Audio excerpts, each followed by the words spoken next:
Matthew. Alvin, good afternoon. Good afternoon. Good afternoon, sir. So good to be with you. Good to be with you. Crazy week. Oh, glad man. glad to be doing it. Glad to be doing it. Yeah. Here we are. Yeah, in the real world, it's Friday in the United States, week of the election. So we've been through it. Yep. We've been through it. Yep. We're actually not going to go there today. No, I don't think we need to. I think we should. Other people do it better. Yeah, there's Yeah, lots of yeah. there's lots of content similar. Yeah. To cover need us that to do stuff. that, yeah. But just know that as real people, Yeah. I see you, you see me. Oh, I see you. It's been a week. It's been a week. And this is going to be a little bit of Yeah. little bit of therapy through tennis. And we're going to be grateful for the weeks that are still coming. That's how we're going to do it. Yeah. So it's what is it? Early November. It's early November. We so that happened in our real lives, and then also in the tennis world. Yep. We're in the thick of things here in the WTA Finals. Yep. Yeah. How are you feeling? I'm good. It's always exciting to get to the towards the end of things, I think. Love WTA Finals, of course. We've talked about how I am a WTA man. You are a WTA man. I'm a WTA man. And I guess the thing for me is like guess what's next? Yeah. Australia. You know, I'm always hyped for Australia. It's a new year. It's a new tour. People are ready. The history and the things that happened last time. Ooh, what's gonna happen next? What's gonna happen next? Australia. Australia is episode 1 of the new season. Always, like always. And I know we have these things like Billie Jean King Cup, and we still got Davis Cup left, and we've still got. But that's fun stuff though. Like when I think about it, those are fun tournaments. Yeah, those are fun tournaments. Yeah, and then we got I think the United Cup is somewhere after Christmas, but somehow before the Australian Open. But really, it's like everyone busts out of their holiday, and it's dark here in the U.S., and you turn on the television, ESPN. There's Cliff Drysdale, yes. and It's the thing, and the blue courts, and it's sunny, and it's like, oh, okay, we're gonna make it. Yeah. We got the tennis. It's here. Summer It's back. somewhere. It's back. Tennis is back. My New Year's resolution is to stay fit like them. Oh, I'm a tennis player. I'm on tour also. Here I am. Yes. I'm doing the thing also. I'm with them. Look at these smiling new people. tour, new me. New tour, new me. New tour, new me. Have you ever been to the Australian Open? I was going to ask you the same question because the answer is no. No. Have you been to the Australian Open? I've been known to travel down under in Q1, and I've been to the Australian Open 2.5 times. When was the last time you were there? 2023. Yeah. Yeah, 2023. That was fun. Kind of picked and chosen different parts of the tournament to attend. So last time I was there in 2023, I saw the quarterfinals. Kind of that space. So at some point we were going to have to talk about the strategy. And some of that's here. I think you and Das both have like, we're going somewhere. I'm going to the U.S. Open. I'm going to see the practice and round 1, and then I have to go home because we have a baby. Yeah. If you're Dasev, for example. So it's just like, so the strategy, so the 2.5 times thing, that's where I'm kind of... Fair. Yeah. Fair. And then the first time my wife and I went many years ago, like back in 2016, 15, something like that. But I love it. I'll go whenever anyone wants to go. Just give me like 6 months notice and I will make that happen. You have to let me know by the French Open, he said. Yes. You got to let me know by the French Open. Yes. I need a slam to prepare. I need to go. When it's clay court, let me know. That's what it is. Yes. That's when you know. Nah, I like that. Yes. I like that. Yes. So right now in the world of tennis, we are in the middle of the WTA Finals, right? Yeah. Yep. And we are. It's on now. The semi Sabalenka and Goff are doing it right now. Right now. They're playing right now. Right now. I mean, breaking the third wall, fourth wall. Yeah. Which wall is that? What's the score? I'm curious. It is currently. We're in the second set, and Ooh. Coco's having a week, man. Yeah, She's having a week. but I'm also gonna rep Arena that like she wants this, but like She did the thing already. she did the thing already. She got So she won the requisite amount of matches to secure year-end number 1 ranking checkbox. She's going into the Australian Open with an Audemars Piguet watch representation deal. So I just like, it would be good if she did this, but if not, it's all good. It's okay. It's okay. It's okay. Yeah. So I've been kind of like checking in with the event. Yeah. Hasn't been actually it's been broadcast at a really, really good time for us East Coasters. Mm-hmm. Matches have been like 7 a.m. Oh, yeah. Like 7 a.m. singles, and they'll do doubles, and then like another 10 or 11 a.m. singles. So like, if you primarily, if you have a chance to work from home, this is good, like, background theater, if you will. Oh, absolutely. There's so much being made, and of course I work in mental health in the real world. Yep. The screens and the things. Well, guess what? Guess what's good for kids? Tennis on a big TV. Tennis. Because we do it together. Tennis on a big TV. Tennis on a big TV. Tennis on a big TV. So yes. I remember back in like 2019, when I started, I think when I first subscribed to like Tennis Channel Plus. Yep. That's when I really started to appreciate the beauty of the natural sound. So like on the outside courts at tournaments, like outside of center court or court one, it's just strings on ball, sounds of feet sliding or squeaking, and it's just kind of like you can put your headphones on and it's just happening in the background, and it's very rhythmic. You can easily check in, what's the score, watch a couple points, okay, got it, cool, back to what I'm doing. And there's a nice ebb and flow to watching tennis if you're not really committed to the match. It's that sensory thing we talked about. Yeah, like kinetic sand maybe, or like a stress ball. Yeah, absolutely. No, it's there's many sounds that come for many different people, but you and I both agree that squeak and that whack. Yeah, that's it. Oh, that's good stuff. That's good stuff. That's really good stuff. So speaking of live whacks and squeaks, yes, you recently did some tennis traveling. I did, and that's a thing. That is. Where did you go? I went to Paris. I went to Paris. I did, yeah. Parlez-vous français? I do. Not really. No, not for me. No. My wife and I went to Paris to check out the men's ATP Masters event there, the Masters 1000 event held in Paris. The men's, yes, in Bercy, the neighborhood Bercy, which is about a 30-ish minute walk from like the heart of downtown Paris. So we went, we stayed with some friends, and made a nice little 3-day trip out of it. But the trip was centered around like, Alvin's going to the tennis. Yeah. I'm going to the tennis. The tennis. And the event is, it's the last Masters event of the year for the men. There's a lot of tennis on the calendar throughout the course of the year. Oh yeah. But these 1000s, they count. They matter. Yes, they are big shindigs. They're big dances. They are big dances. At this point, I kind of even forgot who won the event. I mean, this is a phenomenon. Yeah. In this sport and others, you don't remember who won the Super Bowl really, unless it was your team. Yeah. It's okay, but it's fine. But it just keeps going. It just keeps going. So yeah, we went to Paris, blocked out 3 days to be there, 3 full days on the ground, and one of those days was at the event. So the event is indoor, and so indoor tennis is an interesting thing, right? It's on hard court, right? They don't play on carpet anymore, so there's no more carpet indoor courts. Yeah. All the hard court events, all the indoor events are hard court, but you're inside, and that's very different than playing outside. Yeah. Very controlled conditions. Yeah. Those courts tend to be sounds different. You have to take into account the sound, which is like not something that you really have to take into consideration when playing outdoor tennis.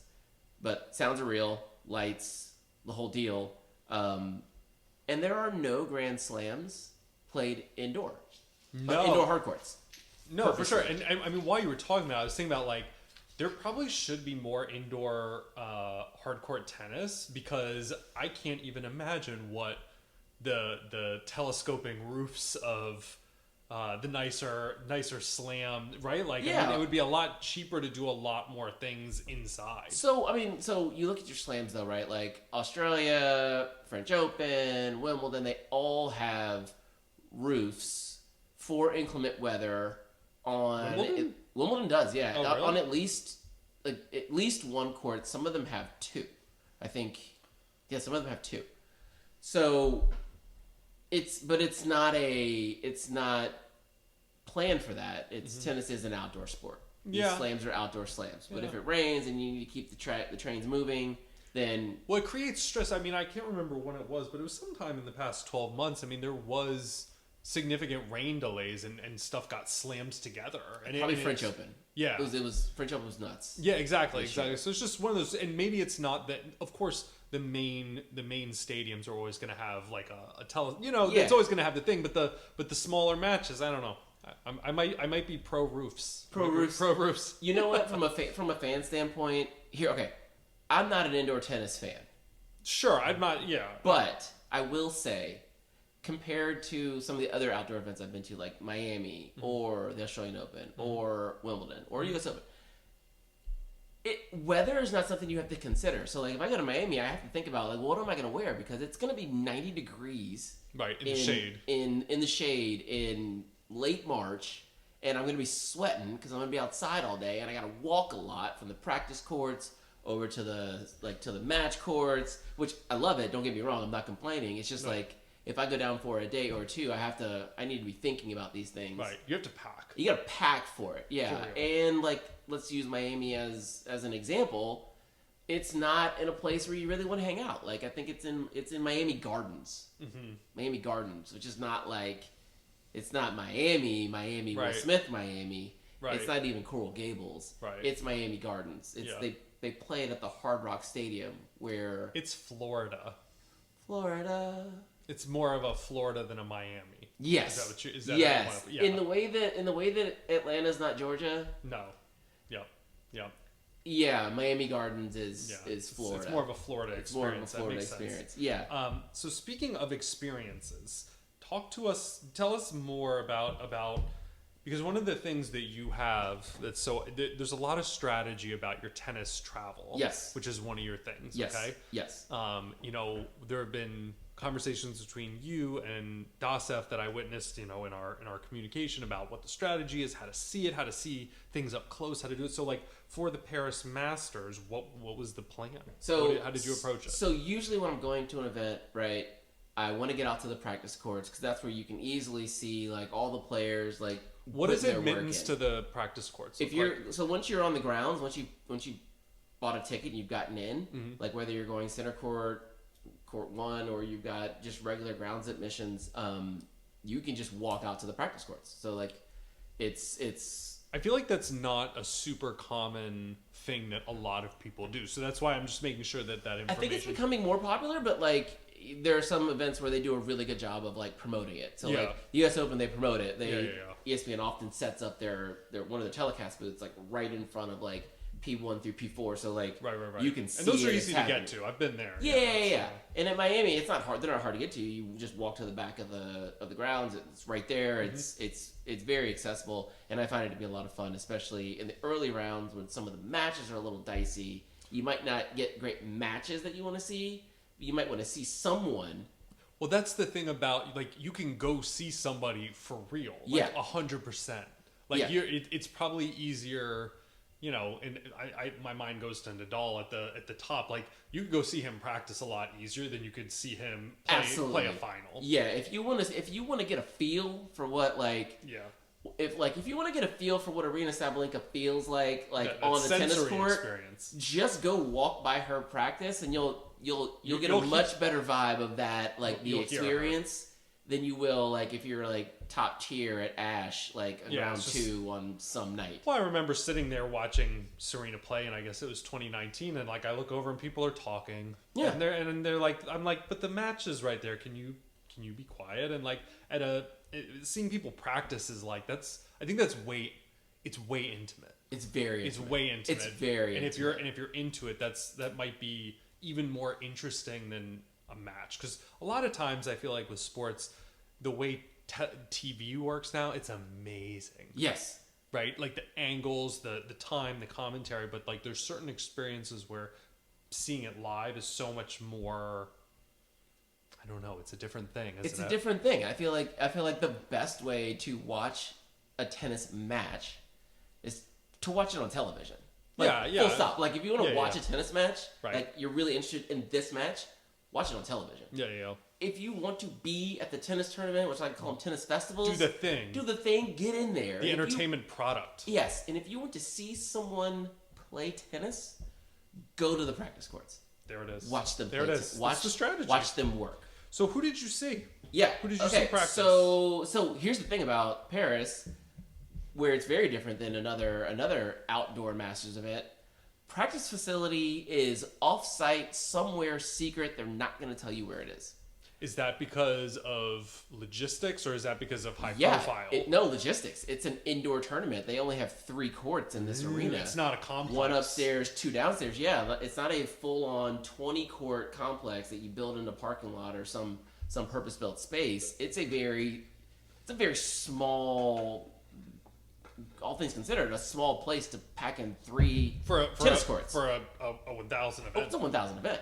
This is a big deal. Yeah. But they have 1 main court, and then they have on the main level, and then you have to go downstairs to get to courts 1 and 2, which are basically set up in ballrooms, more or less. Yeah. And truth be told, I didn't see courts 1 and 2 because we had tickets to center court. Okay. Which then means you have general admission, like, access to the other 2 courts, but the lines to get in there were so long, and then once they got to capacity, they weren't letting people in. Yeah, you just get cut off.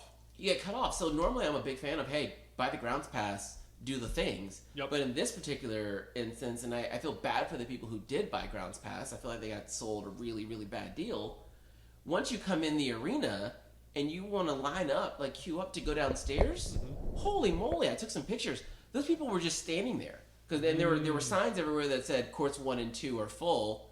But yet there are, like, I'm not kidding, 400 people in line just to get downstairs to court 1 and court 2. So my eyes never saw court 1 or 2. Yeah. There were some matches down there that I would have liked to see. But I ended up watching those on television, and I then saw why you couldn't get in. They only had 3 rows of seating back from the courts. So it's interesting. This becomes very elite, but it's kind of like a niche thing, right? It's interesting. A 1,000 event. I mean, these are heavy hitters. This is the funnel to, like, who's going to win that. That's big time. Yeah. So that's interesting that it's kind of the exclusivity of it. It's a little accidentally. I don't know. In this particular arena, it's old. It's like 40, 50 years old. The Accor Arena in Bercy. And it's kind of small. Like, the idea of, like, having, like, if you go to, like, State Farm Arena to watch a basketball game, like, that's about the size minus the upper rings. Okay, like, yeah. It's not huge. Right. But then imagine there's 2 other basketball games happening downstairs, which is weird. That's a weird thing to think about. Right. Yeah. So that was fun. So I saw a couple of French players play. I saw Arthur Fils play against 2014 U.S. Open champion Marin Cilic. Okay. And Arthur Fils is a young French player, oozing charisma and having a great year. It was really cool. Like, I'm a big fan. Oh, okay. So it was really cool to see him, like, get after it in person. In his hometown. And, like, that can't be understated because the French, they pull for theirs. Yes. They are a nationalistic people. And I'm here for it. I'm kind of curious as to what a Davis Cup match feels like when, like, tennis is like it's very fan based. Like, a lot of tennis fans like tennis, and some people might care about the person they're watching, but really it might just be a tennis. I'm watching tennis, cheering good tennis. Yeah. I'm cheering good tennis. Yeah. And so, but in this instance, man, they were pulling for Arthur, and it was like this is like going to an American sporting event where, like, people in here have a team. And it was neat. And then the very next match was, I'm calling him MPG for short, GMP for short, Giovanni Impesci Pericard. I'll get that pronunciation right at some point in my life, because I feel like he's going to force us to. But yeah, he's a force. Dude's like 6'8", moves kind of sneaky well, and then like I think at this point it's kind of like famously hits 2 first serves, like 6'8" and sneaky and fast. I'm not saying he's fast. Oh, Not fast. He played Francis, right? So there was a difference in speed there, but he moved a lot better than you would think for a really, really big dude. Like I was taken aback by how well he got out of the corners. But that was even more fun because that was a really tight match. It went 3 sets, 2 tiebreaker sets. They were stomping their feet. It was rocking. I was really, really excited to be there. That indoor arena experience you're talking about, like I'm thinking about State Farm. I went and saw Indiana Fever in there last time, and it's just like that rumble of a stadium. Yes, it felt like that. It felt like that. It was really, really cool. I feel like that's a +1 for stadium tennis. It was unique in that aspect. Yes, you're not getting that, and that's the match feel. But like from the tennis festival of it, attending a tennis tournament, right? Yeah, you don't got your get up on and your straw hat and your honeydeuce in each hand. Exactly. It wasn't that. It was a lot more blocking festival, a lot more blocking and tackling going on here. Just the basics, but they make it really exciting. They do a lot of light shows. There's a DJ in there. Like it was. It sounds like an NBA. It sounds like an NBA event. I like that. Yeah. So that sounds interesting. So that's kind of the experience you had while you were there. The Black French tennis player lineage was something that you brought up. Yeah, I thought of it. I was just thinking about it, and it might be a conversation for another day because I need some time to kind of. Kind of like really think about it, but like.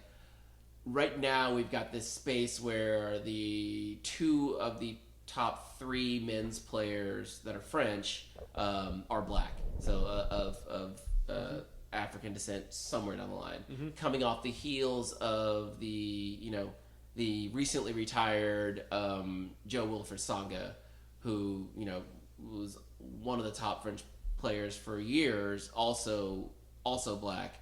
Gael Monfils, also black. And we've had lots of other really good French players in the time, but like it just kind of seems like there's something going on there where those of African descent in France, kind of like the French colonial.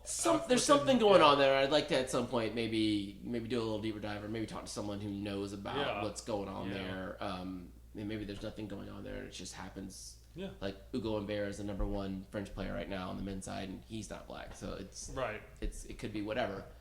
Might be a thing. I mean, I think we have to continue to talk. I mean, whether it's French or American or whatever, race in tennis is a thing. It's a wild thing because of our sport's so international that it's everywhere. And yet because of the heavily European nature of it, like it's kind of tricky, right? Like kind of like the mixed grab bag of Eastern European players here and there. It's just it's interesting to see the breaking the wall again. Coco's looking to do 2 sets, so it'll be interesting to talk about next time. Ooh, yeah. Well, okay. All right. Okay. Yeah. But yeah, so I'll kind of wrap it up on Paris, and I think like this all with a caveat is that this is the last year they're going to hold the event in that arena. They're moving. So where are they moving? They're moving it like kind of in the suburbs, outside of Paris. I think when I saw it, it's like a 45-minute drive outside of the city. So it's the Miami Gardens. Of Paris. It's France, not Paris. Right. It's gonna be the French Masters, no longer the Paris Masters. But that particular venue is bigger. I don't think they'll be able to do outdoor courts. It's still October in Paris, so like I wouldn't want to bank on warm weather. So I have a question. How come they don't? And we'll move on from this quickly. But why is the Roland Garros complex not used for that? I think it's one kind of we're not really in clay court season. Like it's a clay court event. But couldn't they zip zap zoop like? No facility hosts 2 tournaments. Now that I think about it, now you got me thinking about it. Like, they have one there. It's pretty nice. Could they hold another tennis tournament there? I'm sure they could. Yeah, but they want to go to the French Miami Gardens instead. Well, you can't really play. You can't bank on outdoor tennis that late in the year. Like all these events start. Yeah, like, sure. especially if you're in the northern hemisphere. Like we're going inside. Yeah, I just figured I'd ask. I mean, it's not that far. I'm not the guy to ask. Yeah, this is just me. Yeah, maybe that's a future state. Maybe we'll ask him. We'll ask somebody. Yeah. So as that tournament moves out of the city, it's a different. I think it provides some different logistical hurdles in that I really got to enjoy my time in Paris. Yeah, Paris is. And great. I got to see tennis. I mean, that's how you do it. I think that's the perfect way to do it. That's a bing bang boom. I blocked out 6 hours. Went to an ATP Masters event, and I also went to Paris. Right. Me and my wife went to Paris. Yeah. And we saw some tennis. While we were there. Absolutely. So yeah, that's I love traveling. I love live tennis. So like traveling for tennis is it's like my favorite thing to do, and maybe it's an industry. Maybe it's an industry. I think others, drop a line in the comments if you if it's a thing you enjoy as well. Yeah, let us know. I want to talk about it. Where are you going next year? Maybe it's a thing. Maybe it's a thing. Yeah, I don't know. I don't know. Maybe document it in a close by low key tournament like Charleston. I don't know. Cool. I mean, we can talk about next year. No, we'll talk about as the season starts to wind down here and we start to look forward to 2025. Yeah, what's coming? I think we can start putting some things out there on the calendar as far as our tennis wants and goals and hopes and dreams. Oh yes. For 2025. So many. So many. So what about the WTA finals? The WTA finals. We were talking last week because they really think on the social side, WTA stepped their game up. Oh yeah. You saw some things. Absolutely. We saw some things. What was your take on the way the media rollout of the WTA finals? I just think I actually just pulled up Instagram. We're looking at WTA and WTA finals Riyadh handles, and I just as a girl dad and all that, I just getting that out of the way. It's just a bad girls club. I'm just saying all of these women are extraordinary tennis players. Yeah. And they all are out here glammed up, ready to do their thing. Babs, I mean, I just see a lot of power. I see a lot of power and a lot of these women also don't have drama with each other that we know about. It's okay to have drama. I'm just saying. Yeah, I'm thinking about it. This is a strong crew of people. Yeah. And it's some of the people you expect and some of the people you don't expect. Quinn Jin, she's been known to ruffle a feather, but it's not for her. I feel like it's not. But it's not personal. But not Maria and Serena level. Right. I'm just seeing. I think there's a lot of glam and a lot of power, and it's so cool. Can I tell a quick Maria story? Of course you can. Since you were talking about strong women and strong tennis, specifically female tennis athletes. Yeah.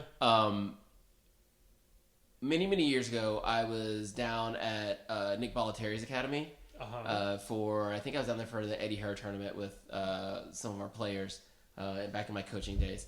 And Maria was on the indoor practice courts, just working out. It's November. I think it was November. So it's probably this time of year, either getting ready to go to WTA Finals or something like that. Yeah. And my player that I was with, she was like, "Oh, I want to go watch her practice and I want to try to get a picture." Okay, so we go down there to we go to the indoor courts, and she's way back there. Obviously, she was not looking for attention. She's taking the back pathways to get out of there. She's working, but she's working. But we're all amongst peers. Right. It's the people. This is a high level junior tennis event, one of the top ones in the world. So these aren't fans. These are soon to be competitors. Yeah, people on tour. Longer story short, we get over there. We run into her. My player asks if she could take a picture, and she's like, "Sure." And so I'm kind of standing next to them, and this is my first time this close to Maria Sharapova. Holy moly, so strong, and so tall, and athlete, shoulders, she was a T-shaped shoulders, don't mess with her. Just you might have thought of her as this she's a Siberian skinny, Viking, rail thin thing, but pure power. No. I was taken aback by how strong and like athletic she was in person. Awesome. I love that. Yeah, I think for me, I just I feel like we talked about it last time. I arrived at the tail end of the Serena Comet, and I feel like the WTA profile is so elevated right now. There are so many good players. It's not just, it used to be just Iga. Like, it was just like, oh, Iga's the thing. Mm-hmm. A lot of boats have come up, and I feel like looking at who's in the finals right now, it's just awesome. Yeah, and that's kind of the thing that, like, my biggest takeaway, like, what I've noticed while watching the event. And there are some event-related things that are happening where, like, the viewership, like, in-person viewership has been pretty low. Like, there aren't a lot of people there. Like, I've heard numbers of, like, oh, there's like 500 people in this 5,000 seat arena, and then like some people are like, it's kind of like 100, it's like 200. Like it's. Is it one of those things where the early part of a Grand Slam, for example, nobody's there because no one has taken off work yet, or is this kind of a bigger conversation? It's it's definitely a bigger conversation because at a Grand Slam, like day one of the French Open, right? It's thin. Because it's thin when you're watching on TV because you're watching one court and you don't get to take into account like the other matches that are happening in other places around the grounds. Like there's a lot of people there, but in this particular venue, there's one court, right? Yeah, there's just one court. Yeah, so there's nothing else to. It's not watch. A festival. It's not a festival. It should be a celebration of the best players in the year, but it's one court. It looks like they're reporting like 400 people, you said. Yeah. And I don't know if that's a Riyadh thing. I don't know if that's a WTA in Riyadh thing. I venture to guess that it's because the Six Kings event that happened a couple weeks ago, the men's exhibition, while the money and the glitz and glam behind it were kind of like in the forefront, there also weren't that many people there either. And I think this is really just a Riyadh thing, and I also think it's it doesn't matter thing. This is not selling tickets is not that big a deal for the tournament organizers, if you will. Got it. Yeah. Yeah. Well, I feel like there's in that part of the world there's been a very slow push to like start bringing things over, obviously to that part of the world. Understatement, right? Yeah. They're very interested in that. They're very interested, but I also think that like their level of like they know they're in the early stages of it. I think they know they can't blow it out in Riyadh right now. Yeah, not necessarily. I mean, you still got to get people to like travel to Riyadh for the tournament, and I don't know if that's happening. Like, I don't know. I haven't talked to anyone. You have to decide who. Like, you have to try and think about who would do that. Right. Like you're talking about maybe 400 people. And this is like, and I'm curious to see how many of them traveled for it. Like, outside of the UAE, where did you come from? Where's the local neighborhood trip? Exactly. Right. Exactly. Like you go to the U.S. Open and there's a lot of honking and like these are New Yorkers. Exactly. Right? Some travel. But. Yeah. But the like I mean, and this is kind of to bring it back to your original question or one of the questions you asked. Is it a WTA thing or is it a Riyadh thing? And, the attendance last year, I think we were in Guadalajara, and the year before that was like Fort Worth. And it was Texas. Yeah. I remember them all going out and buying cowboy boots. Yeah, but like those weren't well attended either. Like it's just it's a pattern. It's a pattern. Like, and I don't know if... Well, a casual tennis watcher, that's not us. Mm-hmm. There's already 4 Super Bowls, right? Like there's already 4 Grand Slams. Like, what do you mean this is the finals? Yeah. Like it's not. Well, it's like the Pro Bowl. Nobody gives a shit about the Pro Bowl, right? Like nobody, right? It's like, but it does matter because it means you're elite. It does. And you're getting paid. You are getting paid. Oh, they're getting paid. And your family's going to... And that's the other thing. We need to talk about... Oh, no, we're going to talk about... The Saudi money. Holy moly. Yeah, Holy moly. Okay, money. So there's the payment structure for this event, right? And I'm going to talk just about the singles. I love the doubles, but I'm going to talk about the singles. Yeah, let's talk about singles. We'll keep these apples compared to these apples, right? So players get paid. So they have the 8 women who have qualified, right? And you qualify, I think it's like... if you've won a Grand Slam or you're top 7 in the world, right? Yep. So you end up with like 8 people who are in this event, and then you have an alternate or 2, right? So amongst these people, you get paid just to show up, right? Yeah. So like in 2022 in Dallas, it was like $110,000 just to show up. Participation fee. Yay, that's awesome. That is awesome. Right? The next year in Cancun, it was like closer to $200,000, right? This year, $335,000 just to show up. Right, and 10 times that to take it home. Yeah. 10 times. Yeah. Yeah, if you win $3.7 million? That's Saudi money right there. Yeah. Yeah, and last year it was like 2.2. How does that compare to a slam final? It doesn't. Yeah. It doesn't. Uh-huh. Yeah. Yeah. So that's why the players. That's why they show up. Yep. And that's why they bring it, right? I mean, and they're also getting paid 3.8. I mean, they're also making money per win. Like in the round robin, you're playing 3 matches, right? Yeah. So per win, you're picking up $350K. Yep. Win a tennis match. Yep. Yeah, you got to make the semifinals of a Grand Slam to get that kind of money. That is definitely going to finance the Maldives trip in late December. That's the Maldives plus your whole team getting paid. Or maybe you're just making that's finishing the year in the black. Yes. Oh, yeah. I mean, if you made it here, if you made it this far, you're probably doing it right. Yes, absolutely. But, and we'll have to talk about this another time because I wonder about this all the time, and we've wondered together, like, what does it cost to be on tour? Ooh, yeah. I mean, that is an interesting topic, and I wonder if you know anybody who could talk about that. We could source some information. We could cobble it together. Yeah, but back to the thing, the WTA Finals. Very exciting, kind of a niche thing for people like us. Yeah, but also very exciting. But it's also not a thing, even if you don't know about it, because somebody's about to get $4 million. Yeah, and I can't tell you who it is. So right now, I guess Coco just won her semifinal match against Arena, and QZ beat Babs this morning. Babs, good year for her. Go ahead, Babs. Yeah, good year for her. So we've got Coco versus QZ probably tomorrow. Probably tomorrow on Saturday. Yeah.